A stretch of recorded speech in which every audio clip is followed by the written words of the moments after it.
I think I can do a few after Silverstone. Are, Right. are you free then?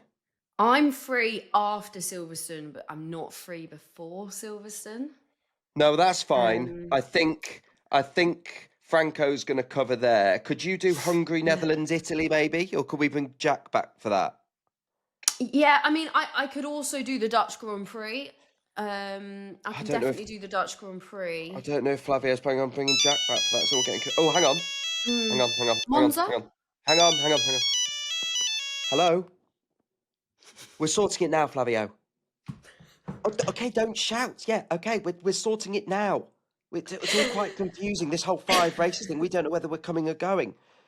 All right, we'll get on with it. Right, bye, Tell bye. Flavio to reply to my message. All right, oh, he's gone.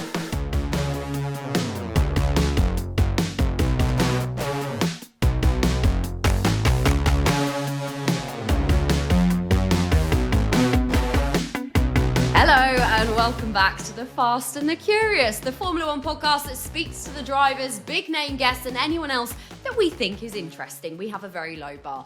We also preview races, debrief races. Hang on. That's a bit harsh on our guests, isn't it? That we have a low I'm joking. bar. I actually meant to say in my head we've got a high bar, but then I thought that's weird. So I'm just going to say we've got a low bar and just roll with it. Anyway, there we go. Please come on the Fast and the Curious. We'll immediately slag you off afterwards. Okay, good. I actually love all of our guests. I just Good. want to put that out there. Good.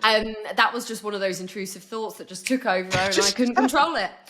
We also do emergency episodes when breaking news happens, and that, everybody, is exactly what we're doing today. And we said in the last episode that we would be back in the break. We didn't expect it to be this soon. I'm Betty Glover. Greg James is, as we speak, presenting Radio 1 Breakfast Show, so he's not here. But professional Formula One geek Christian Hugel is. Christian, please do your impression of an emergency siren.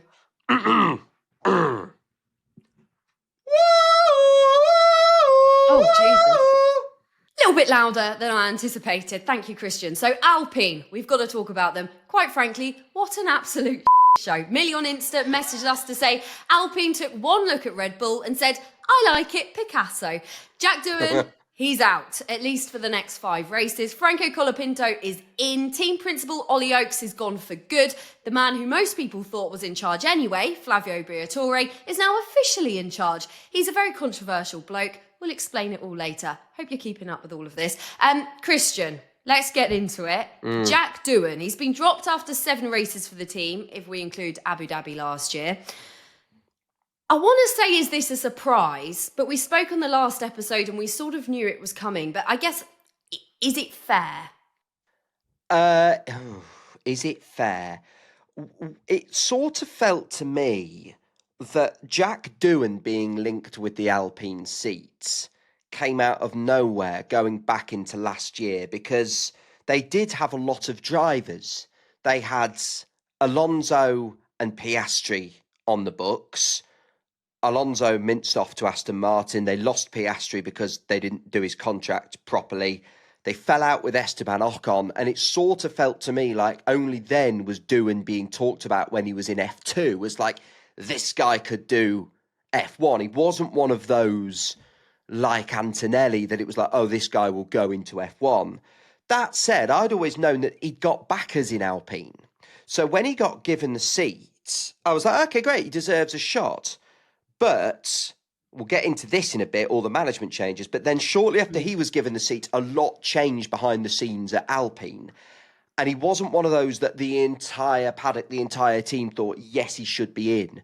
So as soon as he was given the seat, it was almost like there was then factions within the team saying he shouldn't have the seat. And then then obviously what happened back end of last season is, surprisingly, Colapinto did brilliantly well at Williams. Williams had already signed Sainz. They were happy to let him go. Alpine thought, well, we'll get him on. And therefore it immediately felt like Jack was going to be under pressure. I said pre-season, well, Jack needs to beat Gasly. And he didn't beat Gasly, obviously. But I don't think it is fair, because I don't think if he was any other rookie in any other team, his performances warranted being dropped this quickly. It wasn't like, I mean, even Nick De Vries, for example, who is probably, bless Nick, the rookie that's come in most recently and looked so off it. He even was given more races. Yeah. I think Jack deserved until the summer break. He's in at times looked quite quick. Granted, those flashes of speed have been quite few and far between, and granted, he has made some big mistakes. But on the balance of it, I do think it's a bit soon because I think he showed enough flashes of pace to be given until the summer break. Interesting. I feel like I've got mixed feelings on it because part of me is like, well, this is elite sport. This is Yeah. motorsport at its very pinnacle. If you don't have what it takes or you're not doing what the team wants from you, then it is cutthroat. But on Mm. the other hand, I also think these are rookies who are still learning to a certain extent. They're still getting used to what F1 is like. And some people need more support and more development around them. Yeah. And I think 6 races this season, that's not a long time, is No, it? I agree with everything you've said. And I also think if you've been given the seat, but then you know that there's someone waiting in the wings for you to mess up and the team, are wanting to bring this other person in at some point, that's not going to fill you with confidence either. You need to Mm. be backed. I just don't know whether these rookies are being treated very well. But I then, my counterpoint to that would be, well, it's top level sport. Well, yeah, and It's brutal. you've summed it up really well. I think on the balance of things, he deserved a few more races. If it had carried on the way it was going until summer, I'd have probably thought it was about fair. But Mm. no, I tend to agree with you, Betty. I think that's a very, very good summary. It's harsh. It's not entirely unwarranted, but Mm. it is harsh. Because has he been as bad as some people are making out? Because I know he crashed in Melbourne, but the conditions there were, really poor, and a lot of people crashed in Melbourne. And then obviously Japan was driver error, Well, but well, well, well, it's the well. car as Japan well. Japan was driver error, but also he'd been doing so. He opened the DRS. Sorry, he didn't shut the DRS Mm. before the corner, and plenty of people said, "Well, he should have. He was doing that in the sim," and no one said, "By the way, if you do that, you'll end up in the wall." Yeah, good point. So, um, there has been flashes of speed. He outqualified Gasly at the last Grand Prix. There's Yeah. been, and he came in actually. And plenty of people in practice sessions early in the season thought, oh, look, the pace is about there. So the pace has been there. The racecraft hasn't. He's not been able to put it in the points.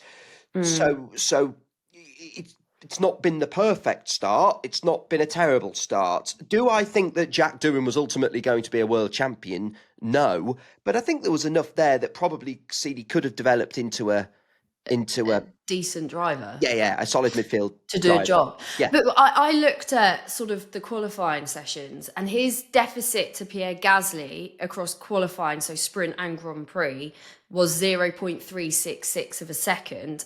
And I think that made him like that wasn't the worst out of the rookies. He was not the bottom of the pile of rookies. No. So that makes me think there was potential there. Yeah, it's not great. 3 and a bit tenths. It's not horrific either. Lawson's worse. Lawson has the worst qualifying deficit. Yeah, I mean That's Liam's had a very bad start to the season and hasn't gone into RB and set the world alight. He's also got performances last year to fall back on, and you would say when he first came into the sport, he was more impressive with his debut performances than Jack's been. I think my summary would be it's not been great, but it's not been dropped after 6 races territory. Yeah, it's harsh on Jack, and I like Jack. I've interviewed him a number of times. Really nice guy. You don't hear anyone say a bad word about Jack Doohan, so I hope he's okay. I think he was quite upset after the Miami Grand Prix, so I hope Jack's okay. These are human beings we're talking about, and he's a really good guy. And young human beings as well. Fiona on Instagram, she got in touch. She messaged saying, "Where does this leave Jack's career now?" Well, so Alpine have said he's going to stick around as reserve driver. That's going to be hugely difficult for Jack to get his head round. He spent such a long time as Alpine's reserve driver. Going back into that is going to be tricky for him to get his head round. It sounds to me like so. Obviously, we've heard that Franco Colapinto will be replacing him for what the team says at least the next 5 Grand Prix. Oh, just ridiculous, Well, guys. so it's almost like they're not 100% sure about Franco either. Just back someone. Be like, So guys, I think Jack, you're good. We're going to Jack, back you. well, Jack will have to just, in the nicest possible way to Franco, hope that he doesn't get on brilliantly well and hope there's another chance for him. That's all Jack can do, because it would, and then if not, his management, whoever they are, need to go and try and get him elsewhere. There's a new team coming into F1 next year. I would think it's unlikely he'll find a seat elsewhere personally, but I think his best hope is hoping Franco doesn't get on with the car either. Just on Doohan quickly before we move on. The other thing that I can't quite wrap my head around is that he was an Alpine junior, right? They've invested in him quite heavily over, however many years. So I just don't understand, if you've given him that investment, he was an Alpine junior. Why would you not sort of help him a little bit more and give him a few more races to prove his worth? Yeah, Do you get what I'm saying? It just doesn't make sense in my head. No, and there was people back in the day, a few years back, when they were signing the likes of Esteban Ocon, who was a Mercedes-backed driver, saying, "Well, why aren't we backing people like Doohan?" And when they were signing, bringing Alonso back and that sort of thing. So, the Alpine's driver management, given, as I said at the start of the podcast, what's happened is interesting at best, shall we say? The second part of Fiona's question was, why is Colapinto replacing Doohan for only 5 races? It's a good question. It's a very good question. So it suggests that they're not 100% sure about Franco. So Franco came in and did a very good job replacing Logan Sargent straight away. His performance has dropped off a little bit towards the end of the year. And that was noted within the F1 world. So I think there is still a bit of a question mark over this guy who's got, but maybe a bit of a rough diamond, clearly got raw speed, but you can't afford a crasher in Formula One with the lack of testing and with the budget cap.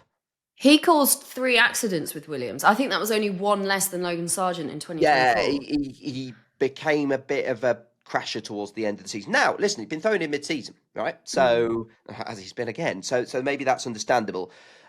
So it strikes me that possibly they're going to have a look and go, well, listen, maybe let's give Franco 5 and then make a decision between the two. It feels unlikely to me Jack will be back, but let's see. It's not unheard of, Betty, but this is unusual. Yeah, it's interesting. It's confusing me because I'm like, just make a decision, guys, and back a rookie. Has this sort of thing happened before then?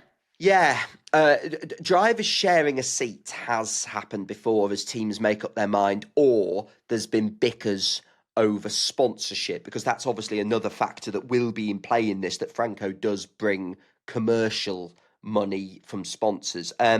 I went back through my notes this morning. I remember Christian Klein and Antonio Liuzzi sharing the Red Bull seat in 2005. That was one of the very few examples where a team went to these two are sharing the seats.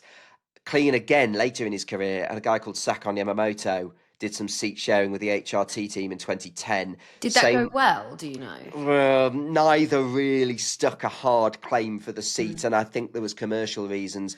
Roberto Meri and Alex Rossi, again at Manor in 2015. So we've seen this sort of thing before, but not for a long time. And as I say, there's been a lot of both, teams A looking at going, how do they get on, and B, the commercial interests. But Betty, to your point of back someone, I don't think in modern F1 it's a way to go, because they get so little testing that I think you need someone to have consistent time in the car. So especially a rookie, Christian. Yeah, I don't think in modern day Formula One, with the lack of testing, that this seat sharing is a brilliant idea, personally.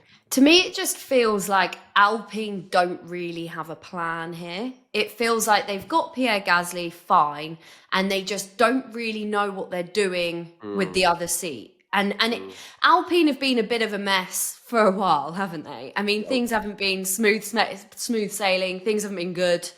It just doesn't look good. It's just not a good look. I just think give them a little bit of time. A little bit of time. So do you think Franco deserves this? Because I'm a massive fan of him. We got him on our podcast and he was absolutely brilliant. And look, we love to see rookies coming through, getting given a chance and absolutely smashing it, don't we? But do you think he deserves this seat right now? Yeah, why not? I think there was enough. Coming in and replacing a driver mid-season is hard, particularly in a Williams car that was nowhere near as competitive last year as this Williams is this year. It was a harder car. So I think, yeah, despite the crashing at the end of last season, I was still really impressed with Franco Colapinto. He did better than most expected.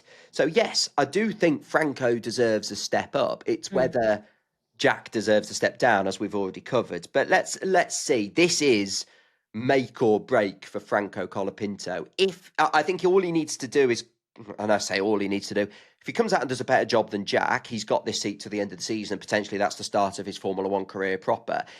If they do make the decision to put Jack in after only 5 races and there's no obvious step up, then he's in trouble. But they've signed him to a multi-year deal. By all accounts, that this is always murky, this information, but apparently, he's been signed up. They've paid money for him from Williams. He does bring commercial sponsorship. It feels like the eggs are all lined up in his row, if that's a thing. It feels like they're all in his favour. They're all in his basket. Yeah, that's the in thing his what I was Easter looking basket. for. I think that's what I was looking for. So it feels like it's more geared towards him than Jack, put it that way. Am I right in thinking that Colapinto is still contracted to Williams? No.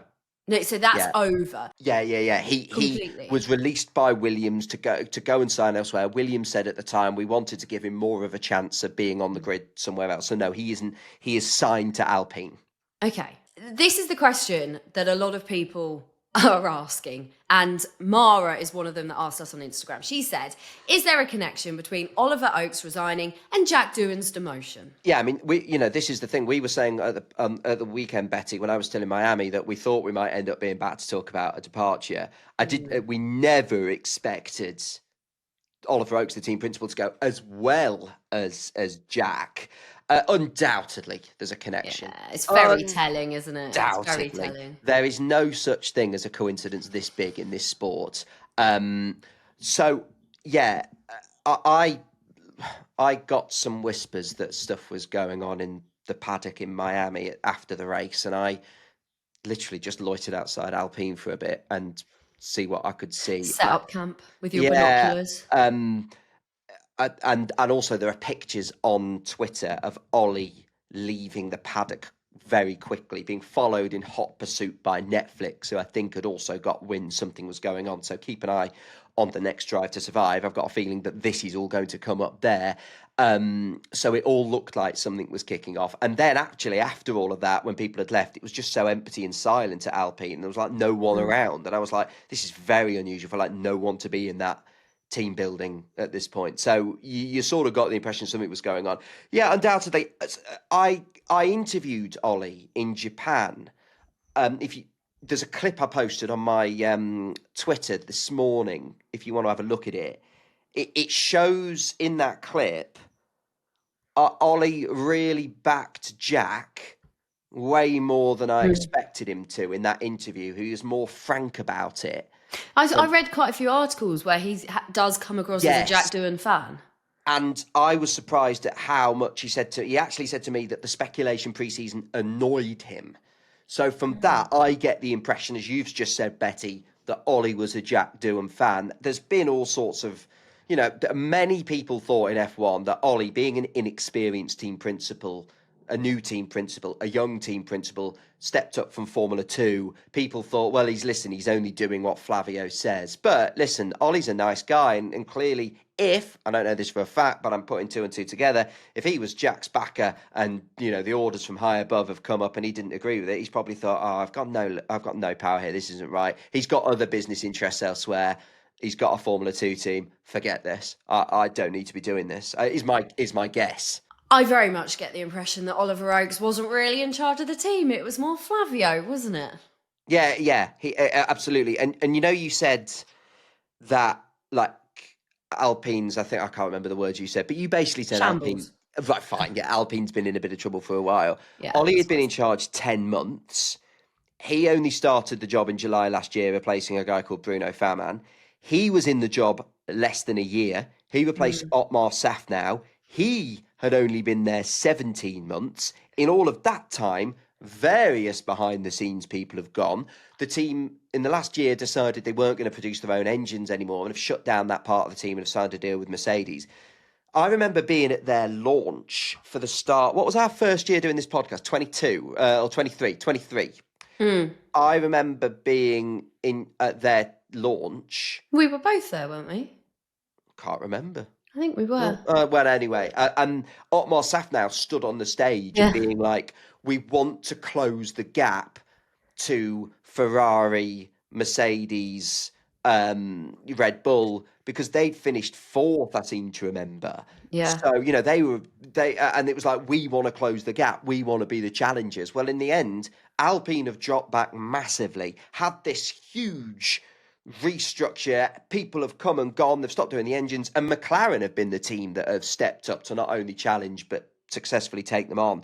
So the Alpine have just been on this huge downward spiral, really, ever since they changed the name from Renault to Alpine. This is still the Renault team, right? It's just branded under their European car brand. So Alpine have got to sort themselves out.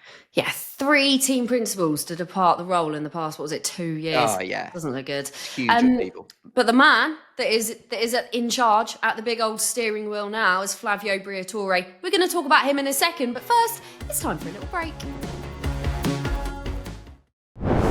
Welcome back to The Fast and the Curious. A reminder, this episode is brought to you by our friends at Gulliver's. If you are looking at going to a Grand Prix, Gulliver's Travel are such a brilliant option. They are still looking at packages for the Monaco Grand Prix coming up in a couple of weeks' time. Hotel options in Nice, Cannes or Monte Carlo. That sounds nice. Oh, doesn't it just? A range of different ticket options. Potential of travelling on a chartered jet to Monaco so you can travel with fellow F1 fans. Gulliver's social evenings, and they do this for loads of other races as well and sort just everything out for you. So you don't need to worry about buying race tickets, getting from the hotel or the airport. They just sort all of it out for you. It's the easiest way you could possibly get to a Grand Prix. So you can just focus on having a lovely time. Yeah, they literally sort everything for you, so you do not need to think about a thing. They also provide you with a dedicated tour manager throughout the trip to ensure everything runs smoothly, so you can just sit back and enjoy the fast cars. Go and check out the link. It's in the description of this episode and also in the description on YouTube if that's where you're watching us. Should we talk about Flavio Briatore? Go on then. The man, the myth, the sort of legend in some people's eyes. Madeline Walker on Instagram said, how is Flavio allowed to have all of this power after his lifetime ban? Which, Madeline, it is a puzzling question. Right, so many people have asked us about this on Instagram and TikTok. Basically, what happened with Flavio? How is he? I thought he had a lifetime ban. How has he been allowed back? He's got a long history in F1, and whatever you think about him has been hugely successful. Finding and developing drivers. He was a massive part of Fernando Alonso's career. Got him to Renault as it was then, won the title with him in 2005 and 2006. He was a big, important, powerful, very much respected figure in motorsport. Now, in the 2008 Singapore Grand Prix, then Renault driver Nelson Piquet Jr. crashed. It brought out the safety car, and that advantaged Fernando Alonso, the other driver. Now, it later came out he'd been told by Briatore and Renault's chief engineer, a guy called Pat Simmons, to do it on purpose. Nelson Piquet had. Fernando Alonso didn't know about this, it was reported, but they told Nelson Piquet Jr. to crash on purpose. Obviously, that's horrific. You can't tell a driver to crash and risk their lives on purpose. Both left the team. Briatore was given a lifetime ban from the sport by the FIA. The details all got murky, with Briatore arguing, exactly what went on and denied various bits of it. So he sued the FIA in a French court, and the French court overturned the FIA's ban. That cleared him to be allowed to return to Formula One. He didn't for a long time, but given all the turmoil we mentioned, Betty, with what happened with Alpine, he did return to the team in May of last year, and it was sort of thought he was in an advisory role. There was people saying, well, it doesn't look great if Flavio's back, so maybe that's why he's sort of in the shadows and as an advisory role. But as we said earlier, many people just said, yeah, Flavio's effectively running the team rather than Ollie. And now in the statement Alpine released yesterday, they've said Flavio continues in his role and takes on the duties of team principal. So they're reluctant to say he's the team principal. He's the boss, right? He's like the Toto Yeah. Wolff of this team. He's in charge. He's such a controversial figure, isn't he? Because some people, I think, will be happy to see him sort of back in business, back front and center, because he's that colourful personality. You know, he doesn't really care what people think. He says things. Some people really like that. Other people think, oh, God. And also, you only had to watch Netflix and to see the way he spoke to Jack Doohan. And you know that clip where he went, I control you every millimetre. And I'm thinking, watching that, Jesus. He is of the old school approach to managing drivers. He's quite Helmut Marko-esque in that sense. No matter what you think of him, this is a guy that knows motorsport, knows Formula One, and he's a good operator. There are people have doubts over his ability to operate in modern Formula One. Remember, his success was a long time ago. Remember, he took a big chunk of time out of the sport. Some people doubt whether it looks good given his history and given Crashgate. By the way, that whole thing is called Crashgate. Just search for that. You'll see podcasts about it. You'll see articles about it. It is a very interesting read or watch or listen. Some people doubt whether, after all of that, it looks good for him to be in this position for Formula One, for the sport. Listen, whatever you think of him, Alpine need a period of stability. They need someone in charge who knows what they're doing, frankly. And let's see if Flavio is that person. He does have friends within the sport, Betty. As you rightly say, people do speak warmly of him. There is some mist and murk as to what exactly happened with Crashgate. Bits of it are denied. You know, he was given the ban. It was overturned by the court. So, I mean, listen, something about the whole incident was off, but it's in legal mess. So, listen, it's...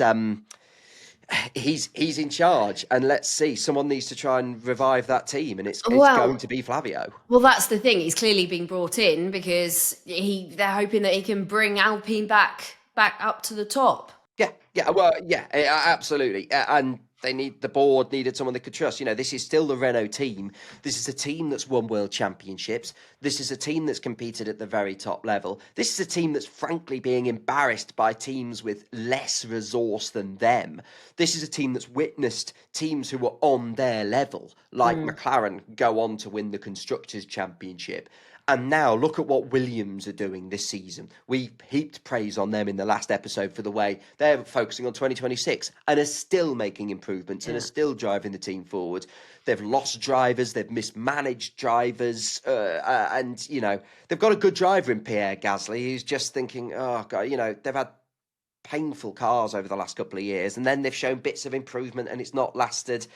Yeah, listen, I don't want to be, there's people there who are good people trying their best. You know, we don't want to be too harsh on Alpine, but it's all a bit messy. So they will need to, they will need to improve, and let's see if they do, because they need a period of stability. That's the main thing.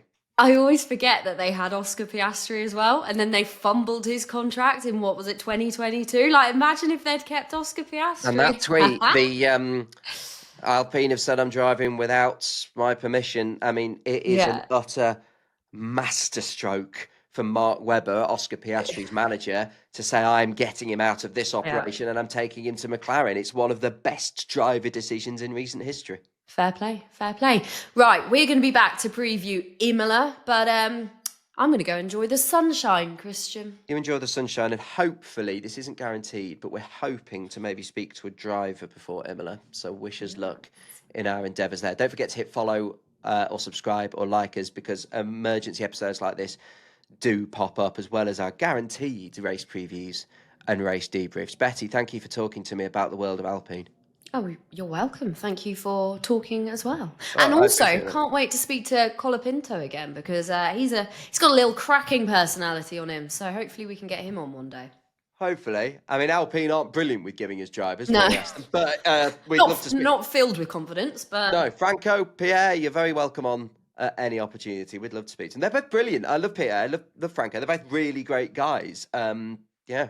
All right. The door is open. The invitation is there. Betty, go and enjoy the sun. We'll be back next week on The Fast and the Curious. Bye for now. Goodbye.